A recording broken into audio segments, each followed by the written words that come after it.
Buenos días amigos, les habla Orlando Mergal de Hablando de Tecnología. Hoy tenemos en el programa un invitado muy especial. Tenemos al señor Edmundo Rodríguez.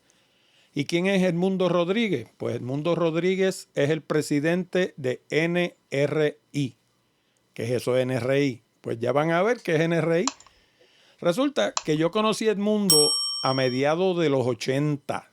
Eso nos hace a los dos un poquito viejos, porque eso fue en la década pasada, eso hace 42 años. Para esa época, los dos éramos jovencitos, yo trabajaba para aquella época en la Puerto Rico Telephone Company, y a Edmundo se le acababa de quemar el edificio. Y a mí me dieron la encomienda de mudarlo en una semana. Resulta que yo trabajaba en un departamento, el departamento de mercadeo, donde nos encargábamos de todo lo que fueran cuadros telefónicos, y entonces pues teníamos que montar un cuadro telefónico en las oficinas nuevas de Edmundo Rodríguez, que en aquella época no eran las oficinas de él. Ya vamos a ver por qué. Alguien que no me quería mucho, luego me enteré, me asignó ese tostón. Y para aquellos de ustedes que no sepan lo que es un tostón, porque no sean puertorriqueños, en Puerto Rico un tostón es una fritura que comemos.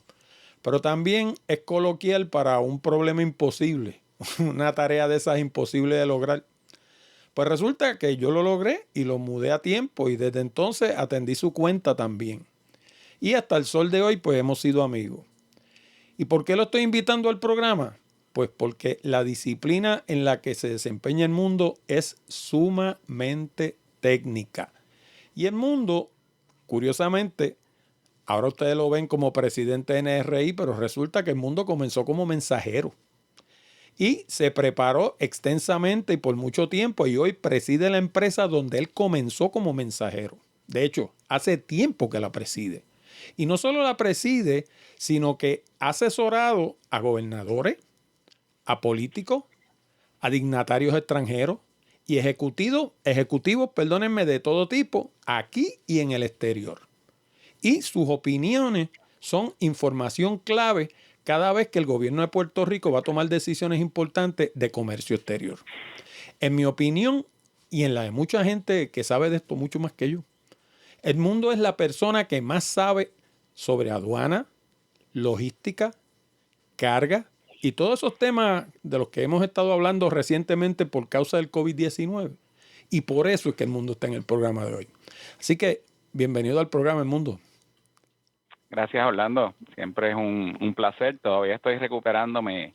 Deja echarme un poquito de aire de tantas cosas que has dicho, que a veces uno olvida cuándo empezó, cómo, los detalles. Y la verdad que, si es verdad que querían hacerte una maldad cuando te mandaron para nuestra oficina, para nosotros fue una bendición. Así que Gracias. de ahí ha surgido una excelente amistad. De muchos años, décadas. ¿Cuántos pisos fue que bajó la caja fuerte? Wow, sí, bueno, sí, bajó 4 pisos para abajo, lo encontramos en el primer nivel. Increíble. O sea, el edificio sencillamente se achicharró. Sí, lo que pasa que era de esas construcciones justo después de la época española, donde los pisos los hacían de osubo, las columnas eran de osubo, que era madera, y encima de eso pues tiraban un slate de cemento, ¿verdad? Y entonces la parte de afuera era de ladrillos, ¿verdad? Tapados con empañetadura, pero cuando se quema de adentro para afuera, pues esos pisos, todo lo que estaba pesado colapsaba por ahí para abajo, como si estuviera en esos juegos que hacen que cuando tú quitas una pieza se desborona el juego completo, algo así. Pues hoy vamos a estar hablando, a menos que hayan estado viviendo debajo de una piedra, tienen que haber visto en las noticias los tapones de barco en los muelles de California, en los muelles de Nueva York. Sencillamente la mercancía no está llegando y hay un montón de empresas que están en crisis por causa de eso. Y de eso es que vamos a estar hablando con el mundo, porque en eso es que el mundo se desempeña todos los días de su vida, precisamente en mercancía, como en carga, en almacenamiento, en consolidación de carga, desconsolidación de carga, todos esos términos técnicos que más adelante en el programa pues ustedes se van a enterar de qué se trata. Pues eso es lo que este señor hace todos los días. Y ese tapón de barcos que hay allá afuera es un tostón, como decíamos al comienzo, para mucha gente, incluyéndolo a él, porque yo estoy seguro que al que lo llaman porque la carga no le llega es a él precisamente. Oye, ¿dónde está la carga mía? Tú sabes. Así que por ahí es que vamos a comenzar y a mí me gustaría, porque yo soy fanático de explicar los términos adelante para que todo el mundo esté en la misma página y entienda. Así que vamos a arrancar por ahí. ¿Qué cosa es la cadena de suministro? Eh, bueno, la cadena de suministro, igual que la logística, son términos que en verdad empezaron con suplir nuestras tropas en momentos de guerra. O sea, toda esta logística y todo esto que nosotros hablamos es cómo enviábamos a miles de soldados a lugares bien remotos y logramos que llegara la comida, las armas, las medicinas. En el área de manufactura es bien parecido. Eh, si hablamos de Puerto Rico, el caso particular que nos acoge, pues Puerto Rico es una isla. Lo que producimos para nuestro propio consumo es mínimo. Nosotros dependemos de la importación. Por eso siempre decimos que en Puerto Rico el trade, como se dice en inglés, o la comercialización internacional es un camino de dos vías. En Puerto Rico hay que importar materia prima, componentes, materiales de empaque, que luego aquí se combinan entre sí y se producen unos productos que a su vez van a entonces ser vendidos no solo en Puerto Rico, porque nosotros seríamos un mercado muy pequeño, por lo tanto la mayoría de las empresas que se radican aquí, que todavía la manufactura sigue siendo uno de los pilares de desarrollo económico nuestro, dependen de recibir esos insumos de lugares en todo el mundo para combinar, manufacturar, desarrollar sus productos que luego empacan y envían al resto del mundo y a los Estados Unidos. No olvidemos, si hablamos del caso de componentes médicos y medicinas, pues Puerto Rico todavía produce un 12% del consumo de medicinas de los Estados Unidos. Pero si hablamos de lentes de contacto, pues Puerto Rico es el manufacturero más grande de lentes de contactos mundial y está en Juana Díaz, Puerto Rico. Si hablamos de anestesia, pues Puerto Rico tiene el único manufacturero de anestesia en el territorio americano. Y usted dirá, wow, pero si hacen la anestesia, bueno, sí, pero los componentes para hacer esa anestesia se importan. Aquí se combina, se hace la anestesia, el empaque se importa, porque Puerto Rico no produce botellas de cristal, no hay una sola fábrica de producir botellas de cristal en estos instantes. Por lo tanto, yo voy a traer esas botellas que pagarían duty. No quiero desviarte del tema, pero una de las bondades de Puerto Rico, pero como yo convierto la planta en una zona de libre comercio, pues admito la botella, la lleno de fármaco, que es anestesia in dosage form, y eso me permite que yo libere la botella para el mercado americano sin pago de aranceles. Duty, Porque las medicinas, perdona que duty es aranceles, duty son aranceles, aranceles. aranceles, como le dirían allá en La Coruña, ok. Eso es, aranceles aduanales. Ok. Pues, ¿qué ocurre? Puerto Rico tiene esas bondades, pero ya te di este mismo ejemplo de la anestesia. Yo importo 2 o 3 componentes, hago la formulación, importo las botellas, echo la anestesia dentro de la botella y ahí suplo el resto del mundo, sin pagar derechos de aduana. ¿Por qué? Porque las medicinas no pagan, pero aunque la botella pagaría, al yo traerla bajo la admisión de una zona libre me permite que el artículo asuma el arancel aduanal del producto que manufacturo, que es una medicina que es libre. Y esa es alguna de las bondades de Puerto Rico. No quiero distraerte del tema, pero es importante que lo mencionemos porque el grueso de la manufactura en Puerto Rico, igual que Medical Devices, que es otra de las bien grandes, dispositivos médicos. dispositivos médicos, dependen de esa cadena de suministro donde los activos pueden estar en diversas partes del mundo. Se nos cayó el mundo. Vamos a tratar de ver si regresa.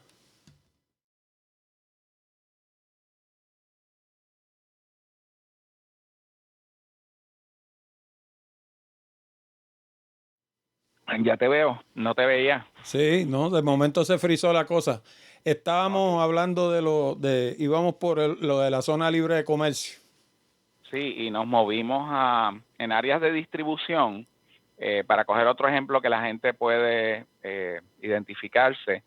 Hemos visto como un buen ejemplo de problemas de la cadena de suministro que estábamos hablando, como el no poder producir los semiconductores Ajá. ha afectado todas las industrias, eh, tanto electrónica como una de las que más aporta luego de la manufactura al fisco, ¿verdad? Hacienda, que es la industria de automotriz.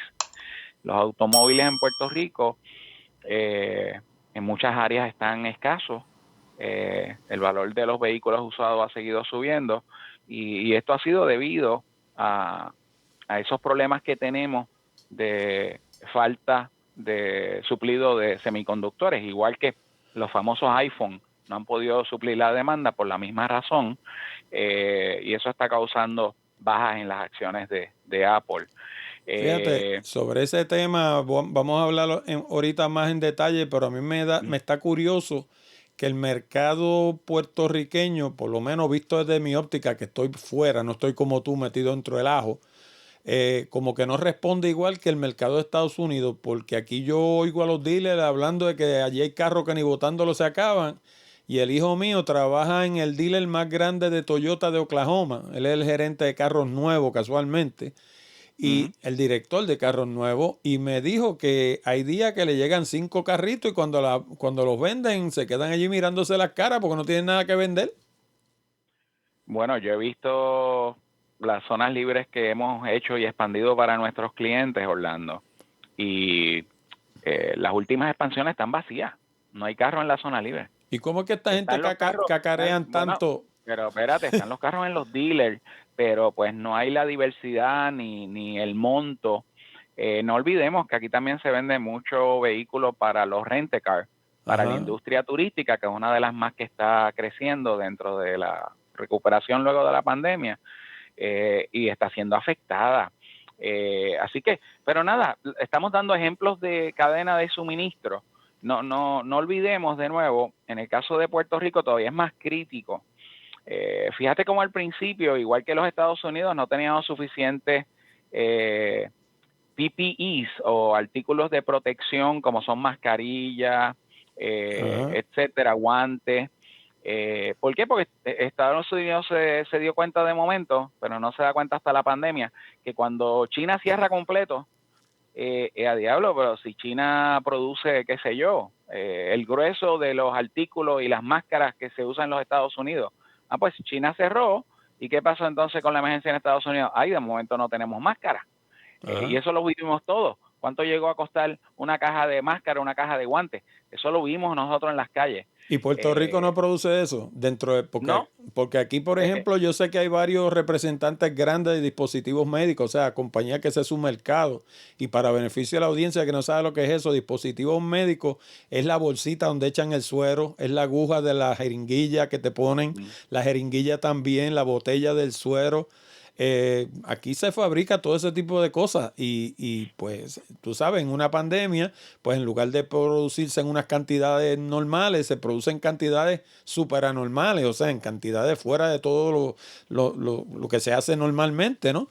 Y pues yo sé que en Puerto Rico se hacen eso, pero no sé si, por eso te pregunto, si se hacen mascarillas, si se hacen batolas, ese tipo de cosas. eh, bueno, algunas patolas sí. Eh,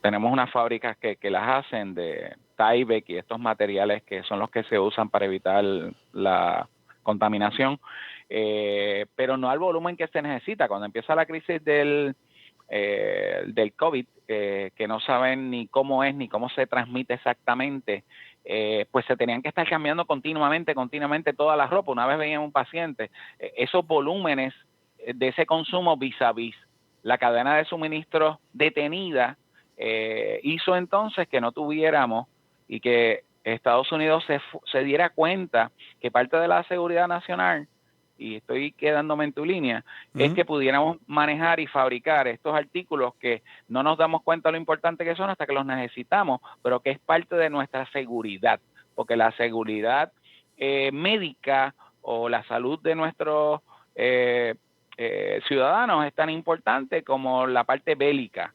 Así que siendo Puerto Rico el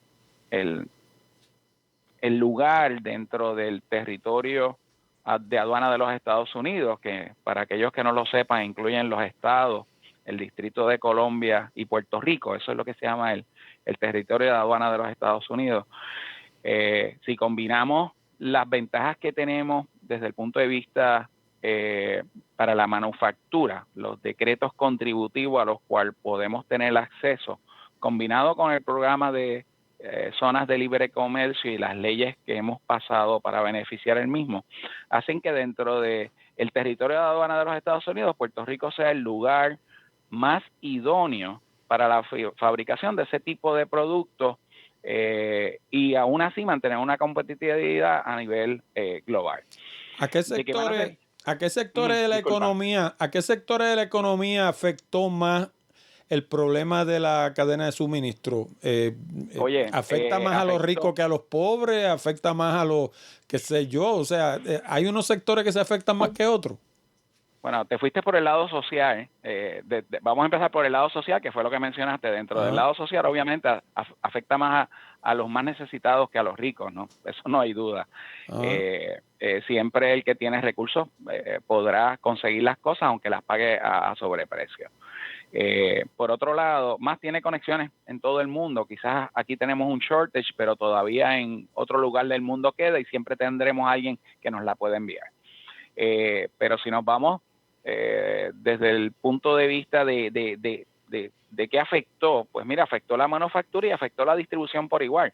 O sea, no tienes idea la cantidad, que eso nunca se daba. Si nosotros cancelábamos una entrada cada un mes o cada 2 meses, era mucho. Yo te puedo hablar de que combinado con la pandemia, porque hay crisis mundiales que nosotros no podemos controlar y hay crisis locales.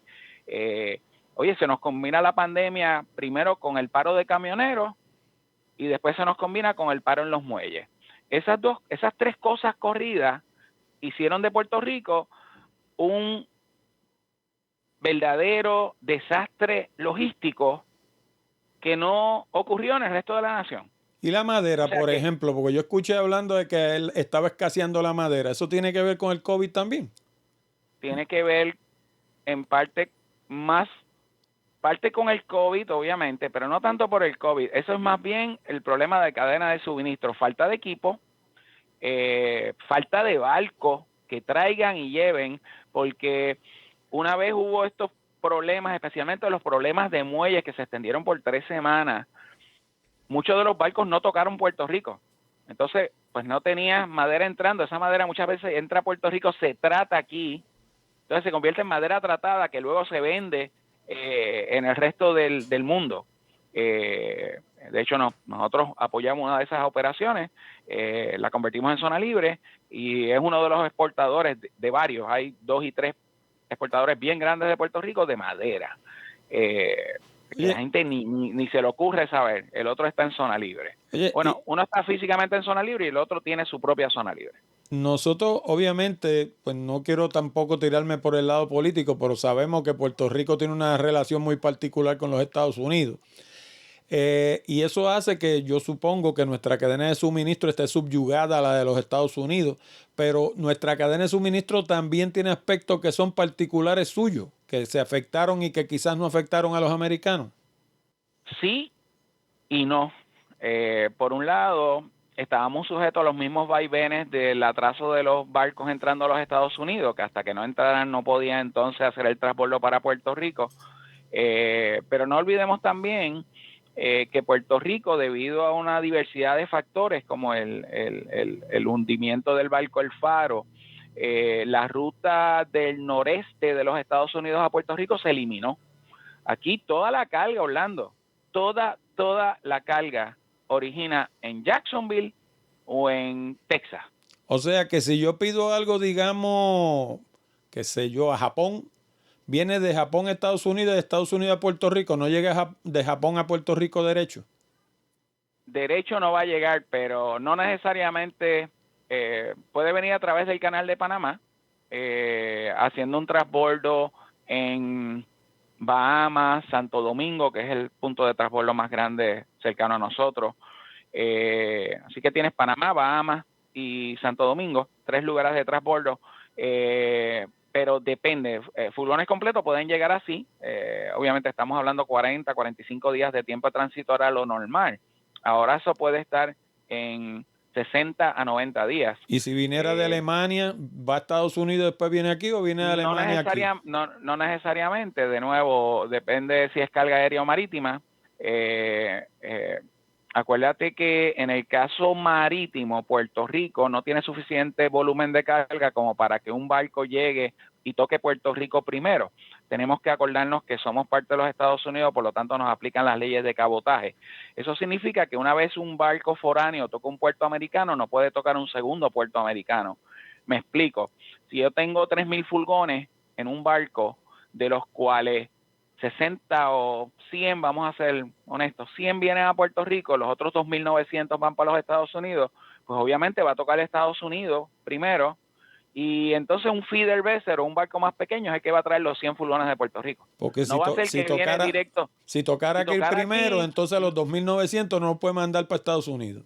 No, tiene que ir a otro puerto foráneo antes de ir a Estados Unidos. Y por eso es cara. que mucha gente no entiende que cuando hablamos de puerto de transbordo, yo digo, ay, benditos señores, no sigan viviendo en el pasado. Luego de 9/11, donde a la aduana de Estados Unidos hay que transmitirle 24 horas antes de montar ese furgón en cualquier parte del mundo. Hay que transmitirle lo que está dentro del furgón con detalle de número arancelario, descripción, quién lo manufacturó, dónde se empacó, dónde se llenó ese furgón. Hasta que eso no se transmite a través del ISF o Importer Security Filing, que es, en otras palabras, seguridad del importador, no, seguridad de la nación. Hasta que eso no se transmite y aduana da permiso, el furgón no se puede montar en el barco. Okay. Y llegar aquí sin ese permiso de los Estados Unidos, que te dan un número que hay que incluirlo en la transmisión de la entrada de aduana, te expone a una multa de 5 a 10 mil dólares por ocurrencia. Y aparte de que no lo puede bajar del barco tampoco, me imagino. Podría darse el caso que no te lo permitan bajar, o podría darte el caso que te lo permitan bajar, pero tu entrada entonces va para examen intensivo, etcétera. Pero todo hay una diversidad de factores que pueden entrar. Y mucha gente no entiende, dentro de la cadena de suministro, luego de esto, de que hay ese requisito de seguridad, pues muchas veces nosotros empezamos dando el servicio en la puerta del que fabrica, en el país foráneo. Ajá. ¿Tú sabes por qué, Orlando? Porque si yo no recibo esos documentos y tengo un control de la carga y documentos para yo poder hacer esa transmisión y defender los fletes de mi cliente, porque yo trabajo para él, no para un comisionista, ajá, pues ¿qué va a ocurrir? Que se expone mi cliente a una multa de 5 a 10 mil dólares por embarque si no se completa la transmisión de seguridad que hace falta 24 horas antes de entregar el furgón en el muelle. O sea que una compañía como la tuya tiene que tener un representante básicamente en cuanto puerto importante hay en el mundo. Eso es muy cierto. Eso es muy cierto. Porque ese individuo tiene que atender eso allá antes de que se lo monten al barco. Él va a ayudarnos con el proceso, aunque igual podemos tener la forma donde si es un free on board, el que vende o free on board, te puedo decir que el cambio de título ocurre cuando se entrega la mercancía al transporte marítimo que le va a traer al puerto americano. Eso indicaría que antes de que el camionero salga del almacén o del manufacturero a llevar la carga al muelle, tiene que enviarnos la información. Nosotros tenemos que transmitirle a la aduana y una vez tenemos el go ahead de aduana o el permiso de abordar, tenemos que transmitírselo de nuevo para atrás al que está manejando ese furgón, esa carga, para que entonces llegue al muelle con esa información. Y esas leyes son recíprocas, entiéndase. En muchos casos. Si esa, digamos, carga en lugar de venir para Estados Unidos fuera de Alemania para España, pasa lo mismo, o de China para España pasa lo mismo, o sea, antes de montarlo en el barco de China pasa lo mismo, o sea, que eso es una de las cosas que contribuye a que la crisis sea mundial, que no son solamente los americanos que se han puesto así exigentes, me imagino que otros países harán lo mismo. Muchos países, especialmente el grupo de los 7, que tú sabes que son los que toman ahora mismo viste la reunión que hubo y cómo le dijeron, Rusia, no te metas en Ucrania, porque nosotros, el grupo de los 7, te vamos a impactar todo lo que es económico. Sí, señor. Económico es mencionaste los alemanes. Lo primero que los alemanes dijeron, ¿sabes que ese gasoducto que estamos haciendo para yo comprarte todo el gas que puedas producir para Europa se va a poner en hold si tú sigues con esto? Entonces, de momento, es más fuerte el poder económico que el poder militar. Él tendrá 175,000 tropas al lado de la frontera, pero de momento Europa puede cerrarle la pluma y no comprarle nada de lo que está ofreciendo, y ellos dependen de eso para mover la economía. No, y en un mundo interdependiente, las medidas económicas a veces son más dañinas que las medidas militares, porque sencillamente te llenan el cuarto de agua, se te tranca la cosa. Sí, porque indirectamente, si no tienes una economía corriendo, la calidad de vida de tus constituyentes no permite ni soporta las decisiones políticas del Estado, como podemos decir. Oye, y entonces, basándonos en que básicamente el grueso de lo que viene a Puerto Rico viene hacia, o sea, a través de los Estados Unidos, pero también hay una parte que viene directo. Supongo que Puerto Rico tiene su propio tapón de barcos también. Lo tuvo cuando hubo la situación de los muelles, y de hecho había barcos en la parte de afuera, que a veces lo vemos, a veces tenemos tapón de los cruceros. Lo puedes ver si caminas por Ocean Park y miras en la playa de Ocean Park hacia el mar. Muchas veces los fines de semana puede que veas bien temprano en la mañana 2, 3 barcos cruceros en turno esperando a entrar al puerto de San Juan. Para beneficio de los españoles que nos están escuchando, un tapón en Puerto Rico es lo que ustedes le llaman un atasco. Sí, un atasco de barcos que no pueden entrar al puerto porque tenemos X número de muelles hábiles para recibirlo, especialmente los cruceros de pasajeros, ya que los únicos muelles que pueden recibir eso tienen que estar atendidos por la aduana de los Estados Unidos para pasar por el proceso de desembarco y todo lo que conlleva hoy en día, que aparte de la aduana, pues tenemos el Departamento de Salud, etcétera, ya que tienen que cumplir con los protocolos del CDC o de la Agencia de Seguridad de Salud Nacional del gobierno de Puerto Rico, porque todos los pasajeros tienen que estar vacunados. Y en adición a eso, pues tienen que pasar por aduana. O sea, el que vaya a bajar maletas para hacer una interconexión con la línea aérea, Orlando, tiene que hacer aduana en Puerto Rico porque el vuelo es uno doméstico. Por lo tanto, tú tienes que llegar a Puerto Rico en el barco, haces aduana al bajarte del barco. Permíteme explicarte. ¿Como pasajero? Sí, los pasajeros hacen aduana, Orlando. Eso yo no lo sabía. Yo creía que era nada más porque hay unos límites que puedes traer, hay cosas que no puedes traer y te puedes exceder del límite y pueden que te exijan que pagues aranceles adicionales sobre las cosas que compras.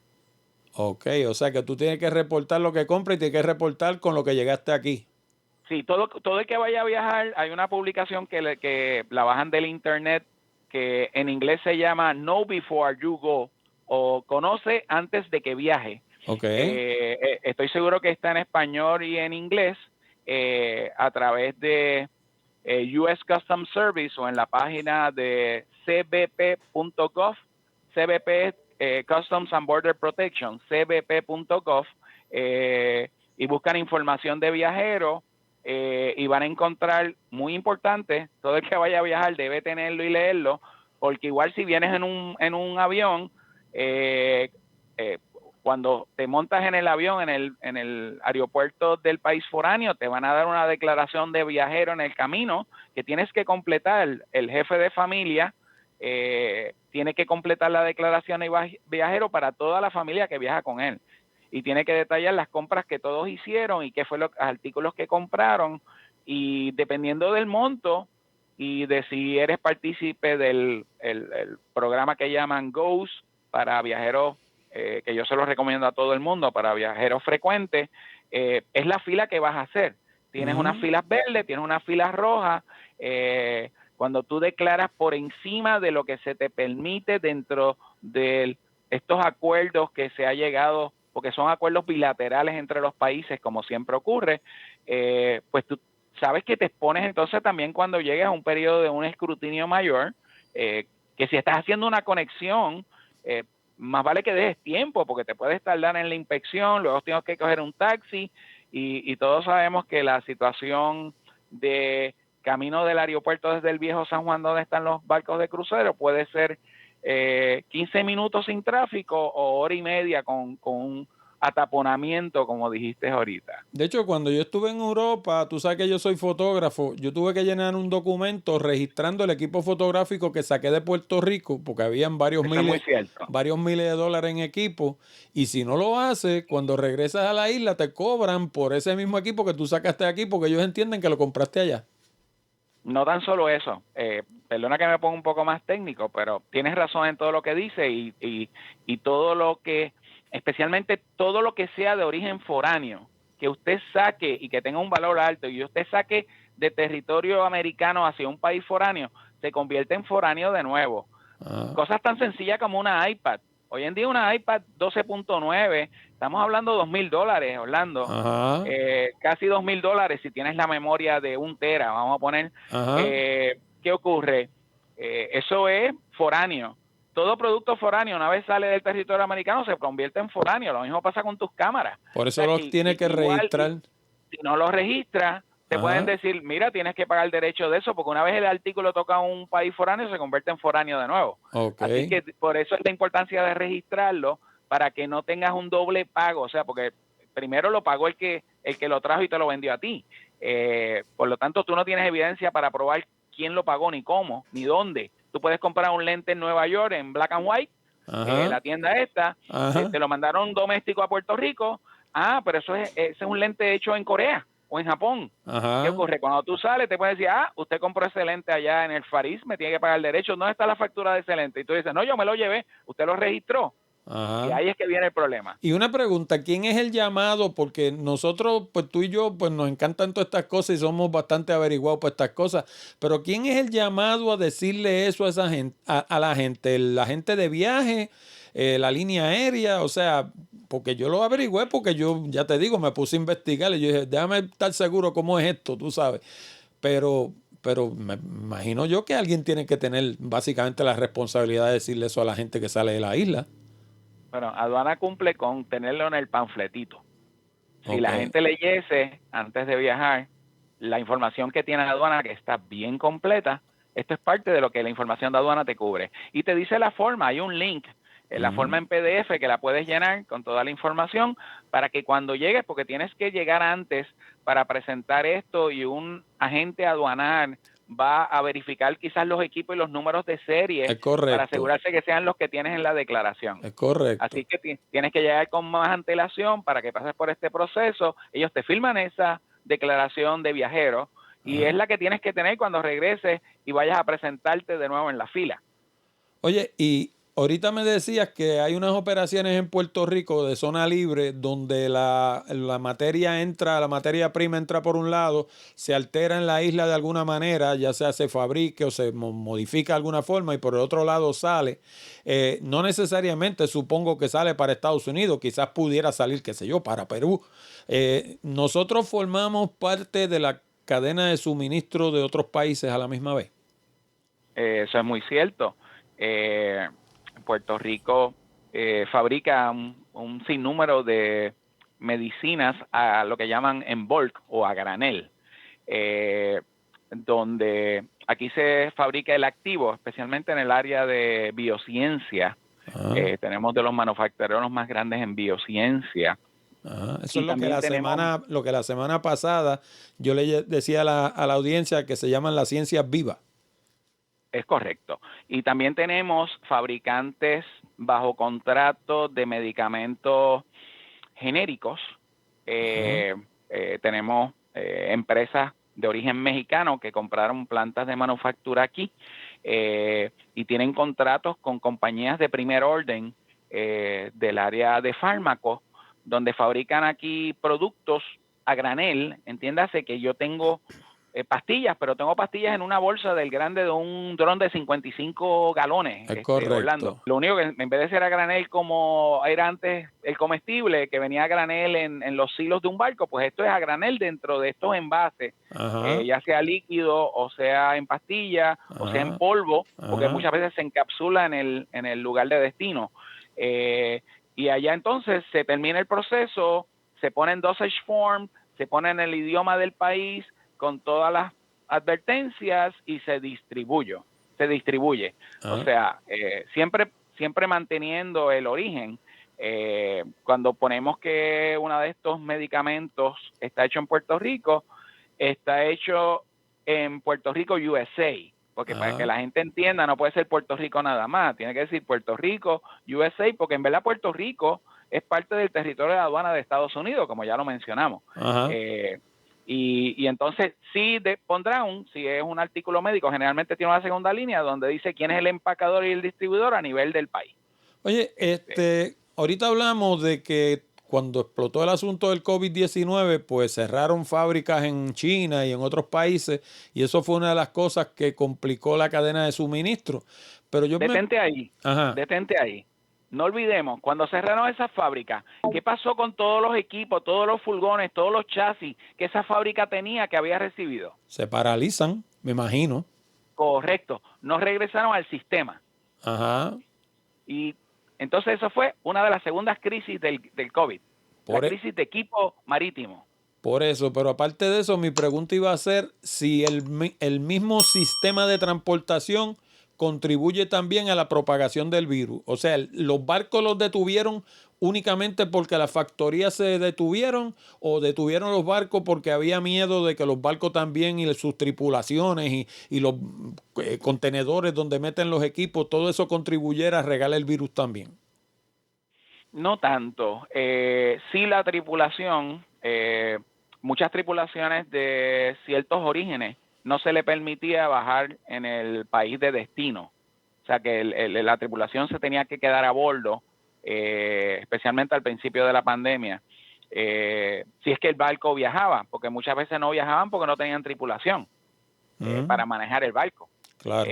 Por diversas razones, porque también no olvidemos que se paralizó el tránsito y muchos de estos operadores de estos barcos, aunque tú no lo creas, igual que pasa con los barcos de crucero, son de Filipinas, son de una serie de países en el mundo y viajan para encontrarse con el barco y salen 6, 8, 10 meses, un año y regresan a sus casas un mes.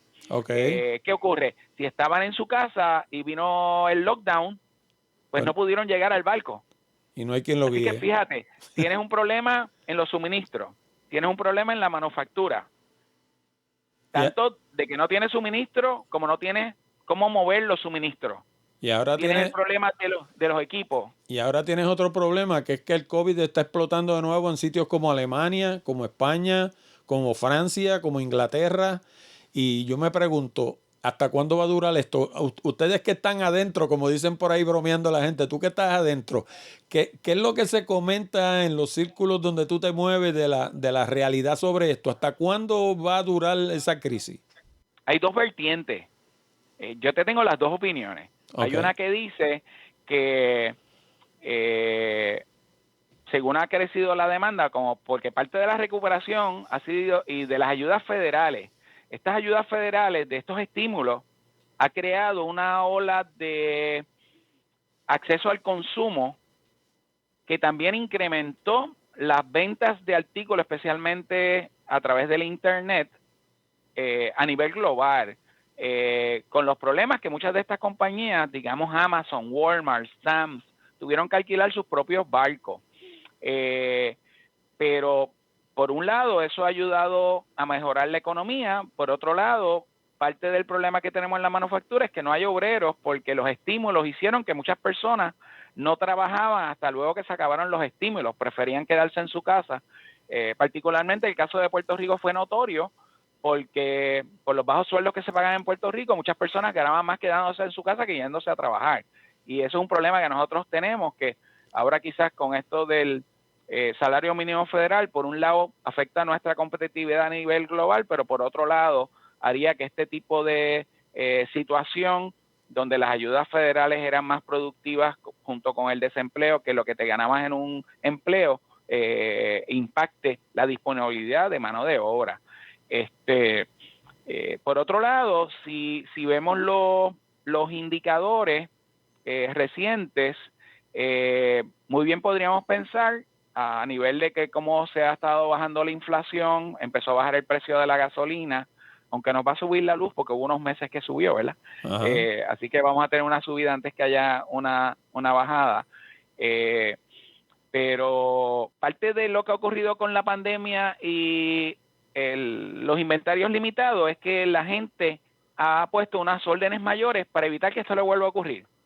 Es como el que va al colmado y dice, diablo, espérate, la última vez que vine no había máscara, deja de llevarme 10 cajas de máscara, porque no confían en la cadena de suministro. Y eso ha creado que el modelo de producción que teníamos, donde producir en un sitio económico para traerlo, era la alternativa. De momento eso nos impacta la seguridad nacional, nos impacta la disponibilidad y hace que no tengamos el producto para venderlo a este consumidor que de momento tenía los chavos porque tenía estas ayudas, y ahora debido al job market estamos en la baja mayor en los últimos 60 años en cuanto al índice de desempleo de los Estados Unidos. Esas son realidades. Pero no olvidemos entonces que dentro de esa cadena de suministro, ¿tú sabes algo que no hemos mencionado, Orlando? Dime. Los choferes de los Estados Unidos. Los choferes de camiones. De los Estados Unidos de camiones están tan y tan escasos que muchas veces el turno que no hiciste, empiezas con el turno del barco. Después Biden manejó y esos puertos que trabajaban a horarios regulares ahora tienen que trabajar 2 y 3 turnos. Pero de hecho, del muelle, yo tengo un primo, y los camioneros. Yo tengo un primo que se desempeña en eso y yo he conversado con él varias veces sobre eso y él me dice que hay un segmento dentro del mundo de los camioneros que sencillamente se han quitado porque sienten que la gente que están en las compañías de transportación básicamente los están engañando, o sea, están explotando a los camioneros. O sea, que hasta cierto punto es una reacción del camionero a unas condiciones de empleo que son onerosas. Sí, y es muy cierto, pero te lo quería mencionar porque muchas veces hablamos, de Estados Unidos, hablamos del supply chain, pero nos olvidamos que si el barco viene por la costa oeste, como único eso se mueve a Jacksonville para que baje para acá, es por tren o una combinación de camión y tren. O por el canal de Panamá, pero eso... pero entonces no tocó Estados Unidos, se fue por el canal de Panamá, pero volvemos a lo mismo. Si es un barco grande, va para un puerto de transbordo y entonces un barco pequeño es el que va a llegar aquí. Claro. Eso incrementa en el tiempo de tránsito. Oye, ¿qué pasó?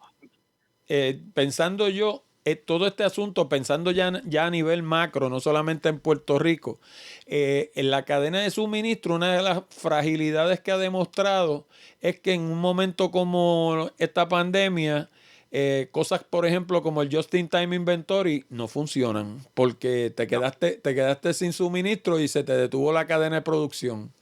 Eso es muy cierto. Y entonces, pues... Como único funciona es aquello que el Just-in-Time era, como tengo algunas plantas de manufactura, que, yo te pido el producto cuando lo necesito, que significa que ya tengo la unidad vendida y lo que necesito es que me des las piezas para yo ensamblarlas, pero la condición de mi contrato es que esas piezas tienen que estar en Puerto Rico, en un almacén de adeudo o de zona libre, para que cuando yo la necesite, en menos de 2 horas, 3 horas, tú me la entregues. Sí, porque inclusive si las pudiera fabricar en Puerto Rico, como quiera tiene el mismo problema, porque la materia prima que utiliza para fabricarla probablemente viene de fuera. Es correcto. Así que, por lo tanto, aquellos clientes míos que tenían 3 meses de inventario en Puerto Rico, algunos de ellos, como tú sabes, yo también tengo mi propio almacén de zona libre y le doy servicio a varias manufacturas que importan de países europeos componentes de Centroamérica, México, y según ellos necesitaban, yo pude suplir de lo que yo tenía, que se lo estaba almacenando a costo y riesgo del que le vende, pero yo quizás tendría 90, 60 días de inventario, porque generalmente eso es lo que tomaba en llegar el próximo barco. Así que, como dijiste, la cadena de suministro tomaba en cuenta los lead times o los tiempos de tránsito convencionales, nunca nadie se preparó para una pandemia de este tipo. Y de hecho, en Puerto Rico tenemos un agravante adicional, que es que en Puerto Rico tenemos un impuesto al inventario que hace que la gente no se incline mucho a amontonar inventario, porque mientras más inventario tengan, más impuestos pagan. Muy cierto, y es una situación política muy delicada, especialmente cuando en una isla 100 por 35 tenemos 78 alcaldes y 78 municipios. No vamos a entrar en esos detalles. Ajá. Tú que viajas mucho a los Estados Unidos sabes lo que yo pienso de eso. Pero no olvidemos que esos alcaldes no quieren perder ese impuesto sobre inventario, por lo tanto, nosotros sí hemos logrado, como nosotros decimos, yo me ocupo de hacer el futuro y la competitividad de mis clientes, buscando unos ambientes que sean costo efectivos. Y ahí pasé la ley 159 del 2004, la cual exime 100% a todo inventario y equipo en una zona de libre comercio, ya sea para manufactura o para distribución. Obviamente, se paga el impuesto en aquello que se quede en Puerto Rico, porque antes de sacarlo de zona libre se hace el pago a través del sistema de SURI. Lo hace el mismo almacenista, el mismo importador que lo almacenó. Si sale del país a Estados Unidos, se paga la aduana, pero no se paga el IBU. Si sale para un país foráneo, no se paga ni aduana ni IBU. Así que Puerto Rico, cuando tú combinas el programa de zonas libres dentro de tu cadena de suministro, y de ahí estos que hacen servicios a terceros, que representamos 3 de los más grandes, tanto en carga, medicina, medical devices, dijiste la traducción ahorita, dispositivos médicos, dispositivos médicos, y Puerto Rico, pues como único puede manejar esos inventarios que son millonarios, Orlando, es una zona de libre comercio, por lo tanto también delimitas el área de almacén, porque ahora mismo las zonas libres están llenas a capacidad. Y una pregunta, ¿cuánto se ha popularizado eso? Porque yo recuerdo la última vez que yo trabajé contigo con eso, que por alguna razón era el gran negocio, pero la gente no se metía en eso, como que no compraban la idea. Y a mí me parecía tan obvio, tú sabes, yo decía que eso se cae de la mata, como decimos los puertorriqueños, pero las compañías no se metían en eso. ¿Cómo está esa situación hoy en día, en el 2021? Ha mejorado, pero todavía somos una minoría. Todavía algo que puedes controlar tú y que permite que tú seas más costo efectivo en tu operación diaria. Hay mucha gente que sencillamente o no lo cree o no lo entiende o tiene miedo en que haya supervisión de aduana en la operación, pero la realidad es que en Puerto Rico si usted depende de importar para fabricar y o vender local o al exterior y no tiene una zona libre, usted no es costo efectivo con el resto del mundo. Como único podemos ser competitivos es combinando el decreto contributivo, si es manufactura, el decreto contributivo de la ley 73 del famoso PRICO o Departamento de Desarrollo Económico, junto con los beneficios que provee la ley 131, que no te le he mencionado, que esa es la que exime 100% la patente en una venta a un país foráneo. ¿Y por qué? Porque la Constitución de los Estados Unidos prohíbe que se le imponga un impuesto a una exportación. Pues adivina, la patente sobre una exportación que cobran los municipios es un impuesto en la exportación, disfrazado. Claro. Pues, como la zona libre físicamente está en el país, pero legalmente no está en el país, es como un territorio foráneo, una exportación de una zona libre es como si fuera una exportación foránea. Por lo tanto, la ley 131 lo que hace es aclara la realidad que el Estado ni sus municipios le pueden imponer un impuesto en una carga que exportemos de una zona libre. De hecho, ahora, si no tiene zona libre, lo paga. Para mí la mejor definición de una zona libre fue la que tú me diste la primera vez que hablamos de eso, que es como si tú tuvieras un almacén en el medio del mar. O sea, eso técnicamente no está en la isla, eso técnicamente está en el medio del mar. Es así. Y por eso seguimos siendo, de nuevo, más que unos corredores de aduana, el éxito nuestro ha sido el que nosotros ayudamos a nuestros clientes a tener la costo efectividad necesaria para ser exitosos en cualquiera que sea su industria. Tanto en el evento de la cadena de suministro como cómo se maneja el manejo de aranceles locales y federales. De hecho, esto afecta tanto a Puerto Rico como a los mismos Estados Unidos, porque yo tuve en el programa a un representante de Ford a nivel nacional en los Estados Unidos y me dijo que a la fecha del programa, que fue hace como 2 o 3 meses atrás, la nueva F100 eléctrica de Ford no habían podido vender ni una porque tenían lotes y lotes inmensos llenos de guagua que le faltaban chip. De hecho, creo que igual que la nueva Bronco, está hecha en México.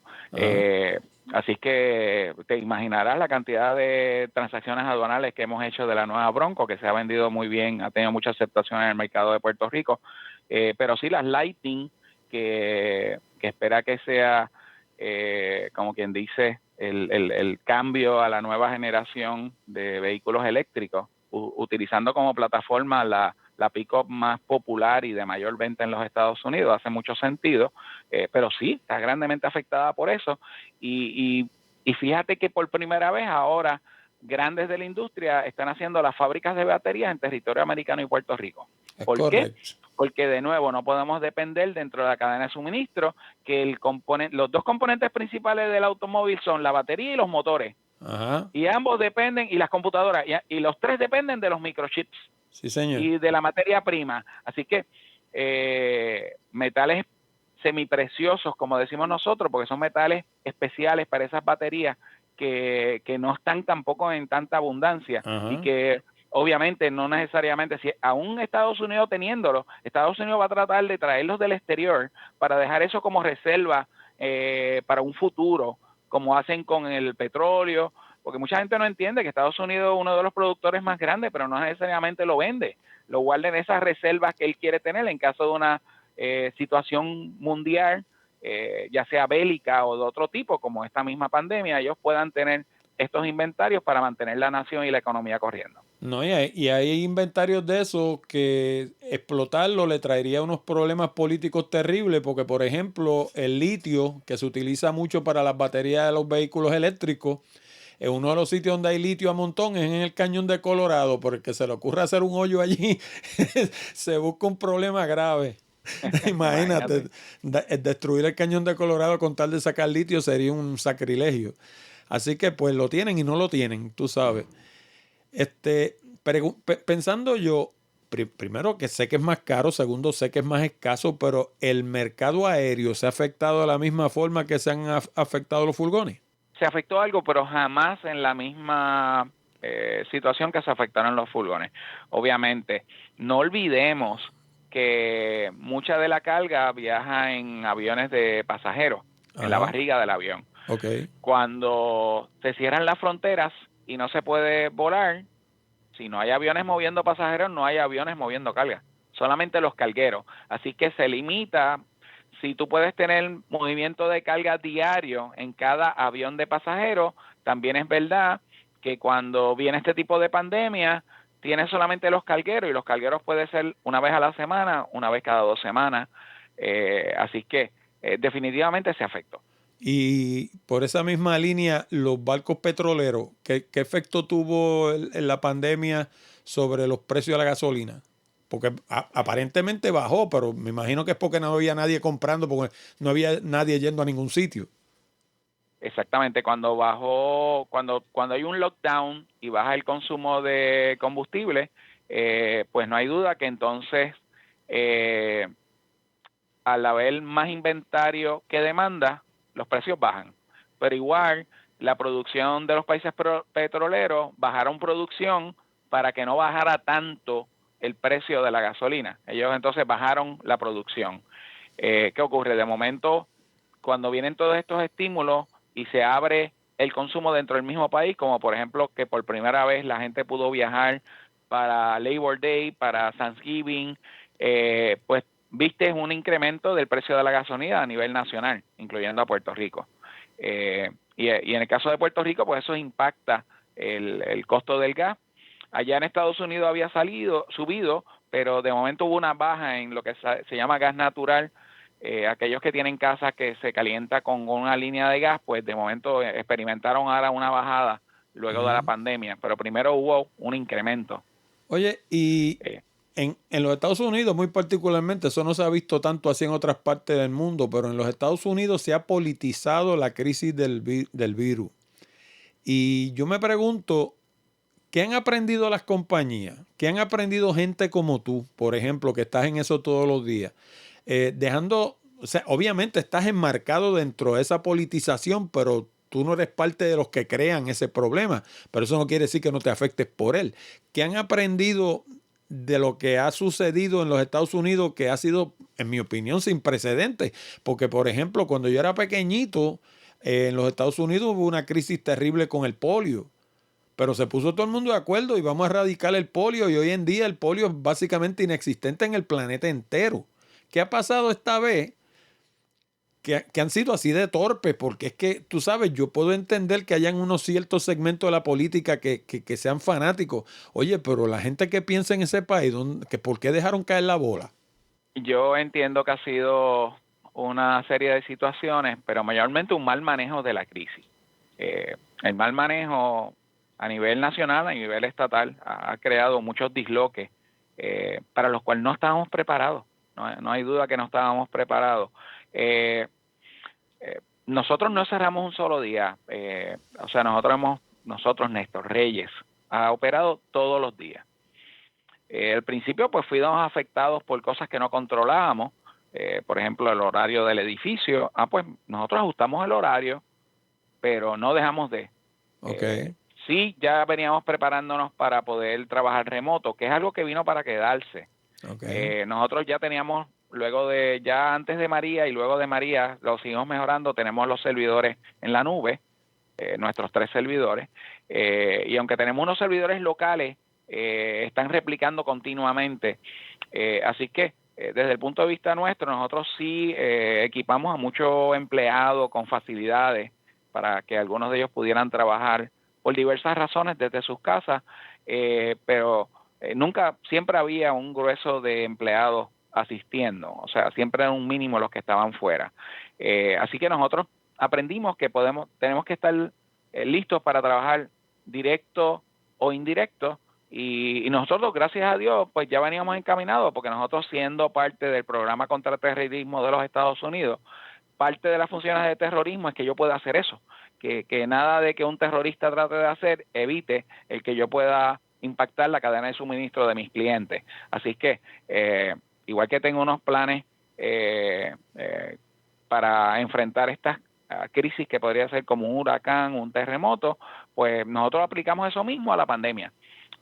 Así que nosotros habíamos aprendido mucho durante el huracán María y luego de María, así que ya, gracias a Dios, teníamos eso encaminado, nosotros como empresa. Por lo tanto, ninguno de nuestros clientes tuvo que quejarse ni buscar un recurso adicional para poder manejar. Lo que no controlamos, pues yo no lo podía controlar, y al principio hubo problemas con servicio de las líneas marítimas. Cuando hay un disloque que, por ejemplo, no quieres que los visites, pero tampoco te aceptan el pago electrónico. O sea, ¿qué hacemos? ¿Ponemos el cheque por debajo de la puerta? O sea, Ajá. son cosas que ocurren, y la gente cree que dice, no, tú estás relajando. No, yo no estoy relajando, eso llegó a pasar al principio. De hecho, Gracias a Dios ya todo eso ha caído. ahora mismo Sí, por favor. muy poca gente lo sabe, pero en Puerto Rico particularmente hay un problema grave con el correo de los Estados Unidos. Y hay un gran Sí. segmento de la economía que funciona a base del correo, porque son operaciones más pequeñas que no les negocio traer cosas en cantidades. Así que las compran cuando las consumen y las reciben a través del correo de los Estados Unidos. Y inclusive yo tengo un auspiciador de mi programa que me envió un cheque y se tardó 6 semanas, porque el cheque fue de aquí a Miami, de Miami a Tennessee, de Tennessee a Miami, de Miami a Puerto Rico. Y eso no es la excepción, se está convirtiendo en la regla, porque me lo dijeron la gente del correo mismo. Me dijeron, mira, en Puerto Rico las facilidades de sortear cartas se dañaron porque se quemaron, tengo entendido. Y entonces Wow. el sorting de cartas de Puerto Rico se está haciendo en Estados Unidos. Y eso, yo entiendo que tú lo hagas una semana o dos, pero eso no puede ser así eternamente, porque eso, tú sabes, es ilógico. Tú sabes, Eh, son cosas que uno las ve desde afuera y uno dice, oye, pero no hay nadie pensando, tú sabes, la gente que le pagan por pensar que están de vacaciones, tú sabes. Este, ¿Qué te puedo decir? Oye, ¿y qué va a Eh, pasar, pienso yo, cuando lleguen todos esos barcos de momento, cuando te empiecen a llegar bombillitas de Navidad en marzo y te empiecen a llegar ropa de invierno en marzo y te empieza a llegar 5 veces el inventario que tú necesitabas porque estaba todo en el mar y entonces ahora en vez de tener 50 drones de ingrediente activo para lo que tú manufacturas, resulta que tienes 500 porque tienes los de los últimos 6 meses. Ese tipo de cosas. O sea, ¿qué va a pasar cuando? Porque eso eventualmente va a llegar al muelle. Bueno, eso es muy cierto, pero aunque tú no lo creas, la gente está ordenando menos, especialmente lo que ya se está viendo, que los manufactureros están, como dicen los gringos, picking up the pace, y están ordenando menos de las factorías. Muchos de ellos recurrieron a barcos privados y a hacer contrataciones y fletarlos, como se llama, se flete ese barco para mover la mercancía. Los consumidores están viendo que no está tan crítica la cosa como se esperaba, especialmente en recientes semanas. Lo hemos podido ver, lo vimos con el Viernes Negro. Pero hay unas áreas que siguen impactadas con la combinación de factores de transportación y microchip y retraso de los barcos en seres electrodomésticos o materiales de construcción. Aquí en Puerto Rico, y esto es por experiencia propia, por un proyecto que tengo, aquí en Puerto Rico tú no puedes esperar conseguir un electrodoméstico, a menos que sea de los que se quedó en la tienda, en menos de 6 meses, Orlando. Sí. O sea, ese es el lead time ahora mismo en Puerto Rico para un electrodoméstico. Entiendas, una Igual lavadora, un microondas, bueno, microondas no tanto, pero microondas. sí, Bueno, también. no, los microondas, como dice uno, de proyectos de cocina, Ajá. que son los que van empotrados, que hay que mandarlos a pedir, porque ese no es el que está en la tienda que tú vas a ir. Ajá. O sea, este no es el microondas de calentar el sándwich, este es el de 30 pulgadas, empotrado, con horno de convección. Eso se va a tardar 6 meses. Wow. Neveras igual, lavadora, secadora. Lo que pasa es que mucha gente está comprando lo que hay en la tienda, pero si por ejemplo tú quieres una lavadora que coja los pots, pues mira, esa hay que mandarla a pedir porque esa no la trae, porque no todo el mundo usa los pots, para darte un ejemplo. Y lo mismo lo estamos viendo con los materiales de construcción. Vete a comprar una ventana y te van a decir que el lead time para la ventana es 6 meses. Wow. Para poderte hacer la ventana. Y es una combinación de factores que ya todos los hemos discutido. Así que entendemos que todavía hay una serie de meses que va a tardar en que la demanda y la oferta se normalicen, pero ya se está viendo cierta luz al final del camino. Obviamente lo que hay que tener cuidado, como tú bien mencionaste, es las nuevas olas que están surgiendo, las nuevas variantes del virus, porque mientras haya lugares como África que hay un problema de vacunación, o los países con menos recursos económicos sigan teniendo un problema de vacunación, pues van a seguir las variantes, y cada vez que la gente viaje por las razones que sea, volvemos a estar expuestos a estas nuevas oleadas y hasta futuros lockdowns. Y el problema es que volvería. El problema es que en una de esas te sale una que no responde a la vacuna y te buscaste un problema, porque entonces empieza de nuevo. Eso es así. Así que, aunque te dije que te tenía unos indicadores buenos y unos indicadores malos, hay un área que no se puede controlar, Orlando. Oye, que es que, what if?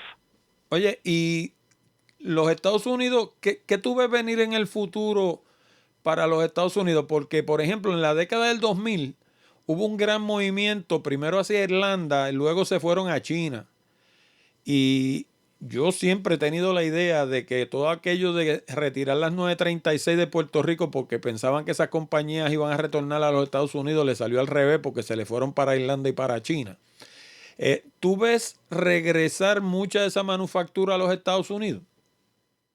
Y entiéndase por consiguiente a Puerto Rico, porque Puerto Rico trata de hacer su futuro en la manufactura, cosa que en mi opinión muy humilde no es necesariamente la mejor idea, pero eso es lo que hace el país. Yo entiendo que Puerto Rico es un paraíso natural y debiera hacer su futuro en el turismo, pero ese soy yo. ¿Qué tú crees? Bueno, primero que nada estoy de acuerdo contigo, y si vemos la recuperación, los números más halagadores son los de la industria del turismo. Lo que pasa es que no tenemos suficientes habitaciones. Esa es la realidad. Aquí no se construyen hoteles a la velocidad con que los necesitamos. Y de nuevo, no tenemos el mercado que tiene como por ejemplo Santo Domingo, que tiene un mercado para unas personas con menos recursos. Puerto Rico es un mercado, excepto los Airbnb ahora, es un mercado de un turismo consumidor caro. más afluente. Sí, turismo caro. Más afluente, sí. Volviendo al tema de la manufactura, que hay que bregar con lo que tenemos, hay ciertas cosas que podemos controlar, otras que no podemos controlar. Ya se está manejando la situación de los barcos, pero tomará todavía bastante tiempo.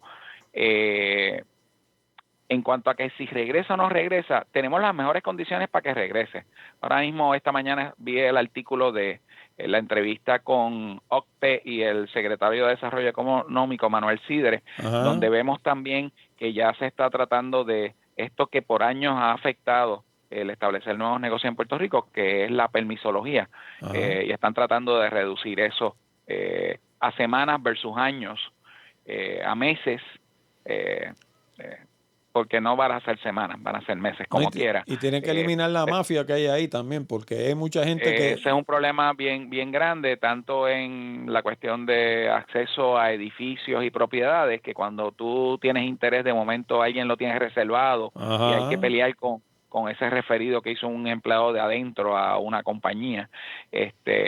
Y eso es parte del problema. Eso es parte del problema y eso no tiene nombre y apellido, se llama corrupción. Sí, señor. Que tienen que entrar en eso también. Igual que muchos de los permisos, pues está sujeto a, muy a pesar me dice decirlo, a que tú estás dispuesto a pagar para tener el permiso. Así que es una cuestión muy frustrante, pero es una realidad.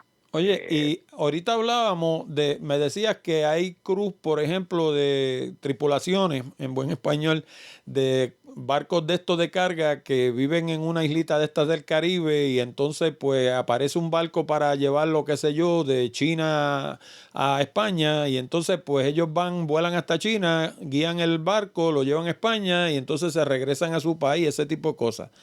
El otro día yo estaba viendo un video de una operación de Amazon, de Pick and Pack, donde básicamente toda la operación ellos la han mecanizado al punto de que el bin con la mercancía viene solo, rueda por el piso de donde está el área de empaque de ellos, viene el bin como si fuera un robot, se para al lado de la persona que es la que se encarga de llenar las cajas, la persona llena las cajas y entonces vienen unos robots, paletizan esa carga y la llevan hasta el área de empaque donde se monta en un avión que también es de Amazon y en la otra punta se monta en una guagua que también es de Amazon con un chofer de Amazon que la lleva a tu casa. Y yo pensando, un crucero, los cruceros tienen ruta y los cruceros van siempre por la misma ruta porque si no va por esa ruta va a encallar. Un crucero, no entiéndase, perdonándola, no quise decir un crucero, quise decir un barco de carga, pero es la misma cosa. Los cruceros también tienen ruta. Eso no puede ir por donde le dé la gana, pues si no encalla. Hay alguien jugando con la idea de robotizar los barcos de carga de tal forma que tú lo cargues en China y le des un botón y el barco se vaya y llegue a Nueva York solo.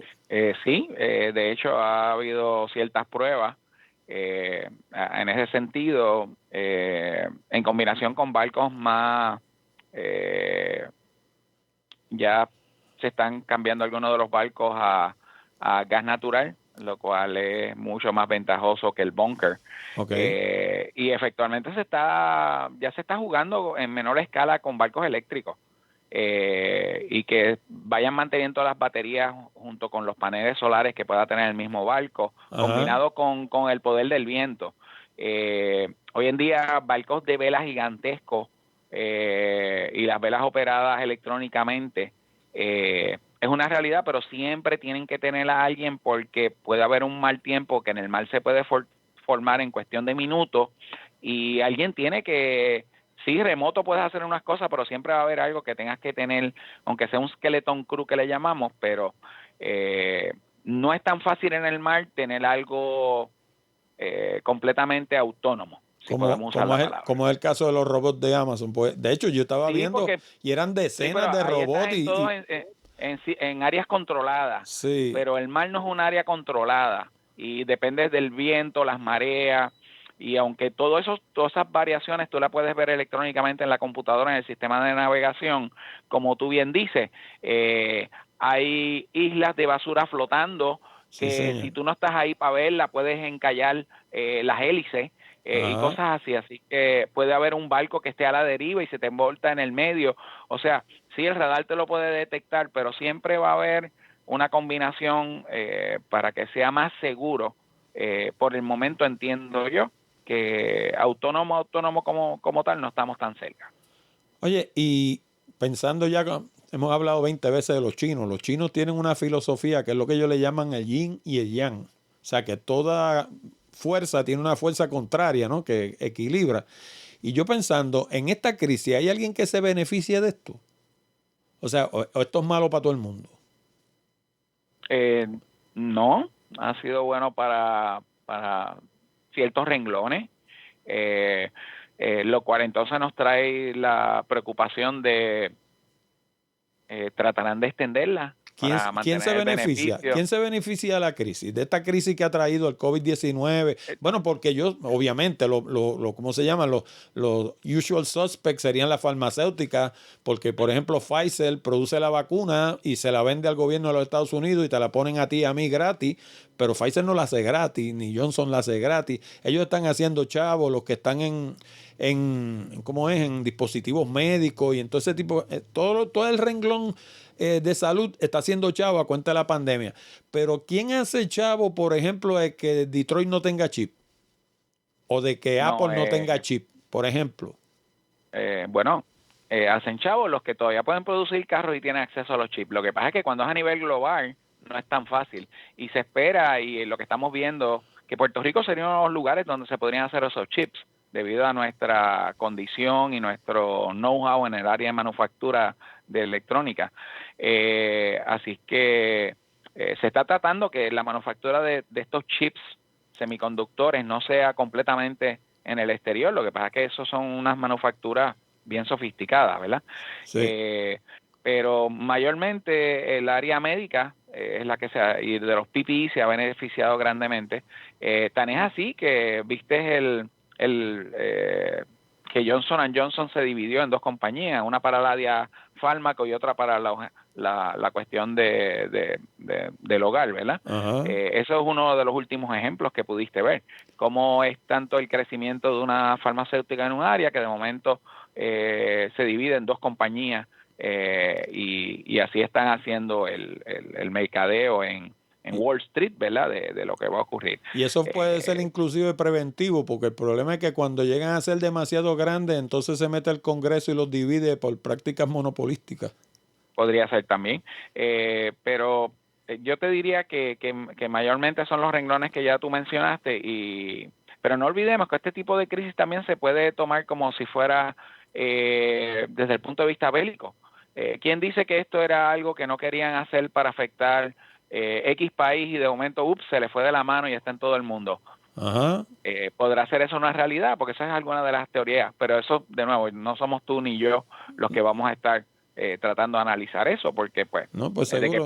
puede ocurrir, pero ¿habrá ocurrido de verdad? Pues no sé. Lo primero es que nos falta información, o sea, no tendríamos los elementos para evaluar eso. No, obviamente, pero yo te puedo hablar de lo que estamos ahora. Oye, Eh, si la manufactura se mantiene, podríamos ver que muchas de las cosas que escaseamos podrían en los próximos meses ya estar en los shelves.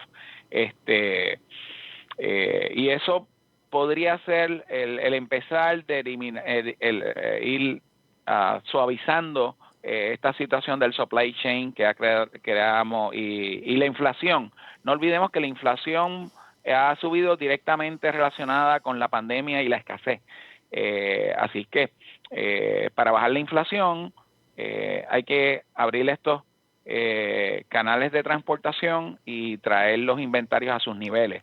Eh, Así que es parte de lo que está tratando de hacer los Estados Unidos y por eso es que cada vez que sube un poco la pandemia ves que las acciones bajan y es ajá. que de nuevo tienen miedo que de nuevo vuelva a desatarse un lockdown, una crisis y se paralicen estas compraventas y de nuevo se vaya afectando, siga subiendo la inflación y se afecten los abastos.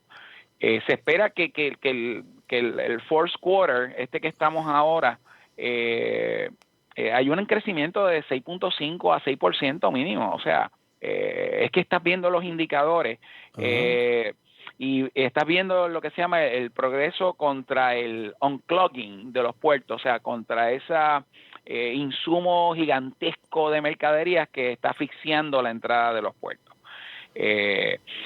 La variante de Omicron es una de lo que está trayendo miedo, que pueda haber nuevos lockdowns, lo que hablamos, y que pueda entonces resultar en bajas de manufactura, porque cuando hay lockdowns no hay gente que pueda ir a trabajar, a menos que sea directamente relacionada con la industria de salud o suministros de comida. Así que todavía recientemente, la última que busqué, había más de 70 barcos esperando entrar en el puerto de California, Long Beach y Los Ángeles. Así que tienen que procesarse. Inclusive tuvieron un problema de que mientras estaban esos barcos formando un atasco allí, como dirían los españoles, vino un tiempo malo y le hundió uno o dos. Sí, eso es así. Así que sí, es verdad que vemos un poquito de luz al final del túnel para los negocios y los consumidores. El widespread shortage o lo que no teníamos, que de momento vamos a tener en abundancia, vamos a tener unas abundancias que van a traer los precios abajo. Eso va a ocurrir. O sea que cuando lleguen todo ese montón de barcos que van a tener exceso de todo, pues entonces se supone que bajen los precios de golpe porque de alguna manera lo tienen que vender. Es que yo encuentro que eso es imposible que no ocurra, porque ya eso está en los barcos, ya eso está de camino, así que a menos que haya un lockdown y no haya quien los compre, que la gente no tenga de nuevo chavos o no tenga trabajo, eso va a ocurrir. Así que pronto los americanos y por ende Puerto Rico vamos a ver muchos más descuentos y ventas que va a ayudar a bajar entonces la inflación y va a mover todo ese dinero y va a hacer recuperación, pero a un pace mucho más acelerado, pero a un costo menor. Pero acuérdate que eso ya la venta estaba. Hay que ver quién está, quién va a asumir parte de la pérdida. Si la comparte el manufacturero con el distribuidor con la tienda, pero no hay duda que va a haber una caída de precios en base de lo que tú y yo sabemos, que va a ser unos excesos de inventario que es imposible evitarlos, porque ya eso ocurrió. ¿Y qué tú crees de la cadena de suministro? ¿Tú crees que como consecuencia de esta experiencia veamos un achicamiento de la cadena de suministro? De suerte que, por ejemplo, las operaciones satélite que alimentan, por ejemplo, una fábrica de automóviles en California o en Tennessee, estén en áreas próximas, de suerte que todo se produzca allí, no haya que traerlo, digamos, de China o de Corea o de algún otro sitio. Bueno, pues de más está decirte que mírate los números de México y fíjate qué casualidad que Ford decidiera hacer la bronca en México. Y no hacerla de otros mercados, porque tenemos la Transit que viene de Turquía, que es la que se usa en todas las guaguitas que tú ves por ahí, son hechas en Turquía. Así que vas a ver un incremento en los países que le llaman de la frontera, tanto México como Canadá, pero México mayormente porque pues los efectos climáticos son menos.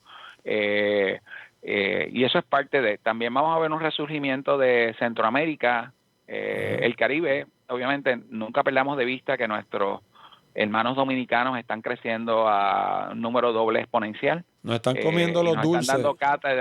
Nos están dando cátedra de cómo se hace. Sí, y señor. Eso que aprendieron de nosotros. El superpuerto que tanto se cacareaba aquí lo construyeron ellos. Ellos tienen dos, pero obviamente ellos no tienen que cumplir con las medidas de seguridad. Solamente cuando lo mandan a Estados Unidos. Así que eso es lo que nos depara. Lo que le aconseja a cualquier compañía o individuo que quiera hacer una operación en Puerto Rico es que antes de siquiera elegir dónde va a coger su local, dónde va a coger ese edificio, que si va a importar, exportar o manufacturar, tiene que ver el programa de zonas libres y cómo escoger el edificio o la localización puede impactar tanto económicamente como el tiempo de tránsito de comenzar ese proyecto. Me explico. No sé si recuerdas que en el 99 Puerto Rico convirtió en la zona libre número 7 de Mayagüez, y número 7 significa que fue la 7ª zona libre de todo el programa de zonas libres de los Estados Unidos. Okay. La convirtió y la expandió a cubrir todas las facilidades de manufactura, todos los parques industriales y todos los edificios que PRITCO tenía disponible en ese momento, y muchos privados. PRITCO, ¿Okay? Puerto Rico Industrial Puerto Rico Development Industrial Company. Development Company, o Okay. Fomento, como le llamaban en español. O sea Okay. que todas las propiedades que el Estado había desarrollado en parques industriales fueron designadas zona libre, parte de las 7 en el 99. Todo el inventario existente, que era cuando estaba en el pico y donde más terreno y edificios tenían. De hecho, Ahora están muchos abandonados. La última vez que yo hablé contigo de este tema, yo tengo entendido que tú me dijiste que básicamente Puerto Rico entero hoy en día es una zona libre. O sea que Puerto Rico es la zona libre no contigua más grande de los Estados Unidos. O sea que básicamente aquí uno puede montar una operación de zona libre casi en cualquier sitio. Casi en cualquier sitio, sí, pero si quieres hacerlo más rápido y escoges uno de estos lugares que estaban ya designados, te vas a la mitad de los costos de hacerlo y puedes en 120 días, más o menos, o máximo 6 meses, tener una operación ya corriendo, porque un permiso de manufactura lo mínimo que te va a tardar es 6 a 8 meses en ser aprobado por el board. Pero almacenaje y distribución, yo he hecho operaciones en 90 días. Con buena coordinación con los clientes y los suplidores. Así que lo primero que tiene que hacer si alguien se quiere establecer en Puerto Rico es conocer que donde tú te establezcas, si es verdad es importante tener avenida, estar cerca del puerto, etcétera, etcétera. También es importante saber, ese edificio fue designado zona libre en algún momento, porque eso puede hacer una diferencia del cielo a la tierra en cuanto a tu competitividad y el tiempo en que te tardas en establecerlo. Lo otro es que tienen que estar muy conscientes de cómo combinando los programas de desarrollo económico con el programa de zonas libres puede hacer una diferencia. Muy a nuestro pesar, como todos sabemos, el gobierno nunca ha sido un buen...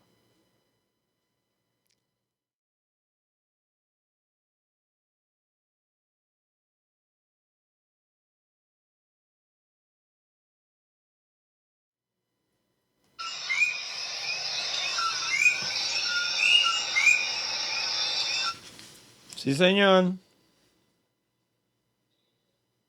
Aquí hubo un problema mayor porque la planta no ha entrado.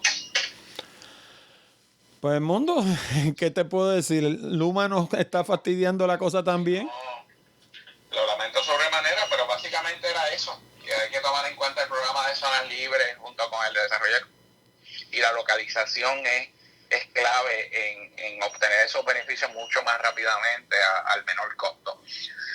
Lo otro que iba a hacer es un pitch, que obviamente empresas que interesen más información de eso, pues se pueden comunicar con Edmundo Rodríguez Néstor Reyes, y con mucho gusto les ayudaremos a buscar las mejores alternativas costo efectivas para lo mismo. Así que ¿Cuáles son los números allá? el 787-289-6465. Okay. Y en nuestro website, que es nreyes.com, allá está un link donde te puedes comunicar con áreas de ventas, obtener una cotización. Con solamente dar un clic ya tú tienes acceso a todo el grupo que te ayuda en toda esa logística, y hace que tú te concentres en lo tuyo, y nosotros nos encargamos lo de bregar con todos estos problemas de supply chain y del resto del mundo. Más te ayudamos en lo que se llama la inteligencia, la ingeniería de tarifas es la palabra. Ingeniería de tarifas es cómo nosotros combinamos qué tú haces y cómo lo haces dentro de este proceso de manufactura para que puedas pagar los menos aranceles, ya sea a través del programa de zona libre, o donde te ayudamos a comprar los componentes para aquellos países que todavía tienen tratados de desarrollo económico con los Estados Unidos. Pero es una parte bien fundamental también. Luego de lo otro, ¿verdad? En orden de importancia, lo más importante ya te lo dije, pero lo último es que dentro de la ingeniería de tarifas también se puede ayudar a hacer operaciones mucho más exitosas. Así que nada, sabes que en la medida que yo haga lo que los demás no tienen, tendré lo que los demás no tienen. Así que gracias por la oportunidad, y seguimos, como tú ves, empujando la bolita y tratando de hacerlo mejor. Pues Edmundo, te agradezco mucho tu participación en el programa. No le tengo que explicar a la gente los problemas que tenemos con la luz en Puerto Rico, porque lo están viendo aquí que estamos terminando una entrevista a través de un celular. Nada, esta gente de Néstor Reyes, señores, no es que yo le diga que son los mejores, es que son los mejores en Puerto Rico. Y si usted piensa montar una operación aquí de lo que sea, con esta gente que tiene que hablar antes que nada. De nuevo, los números del mundo. Muchas gracias, Orlando, y de nuevo, mucha salud y bendiciones en esta época festiva para ustedes y los suyos. Gracias por todo. Para ti también. Gracias. Bye bye. Bye.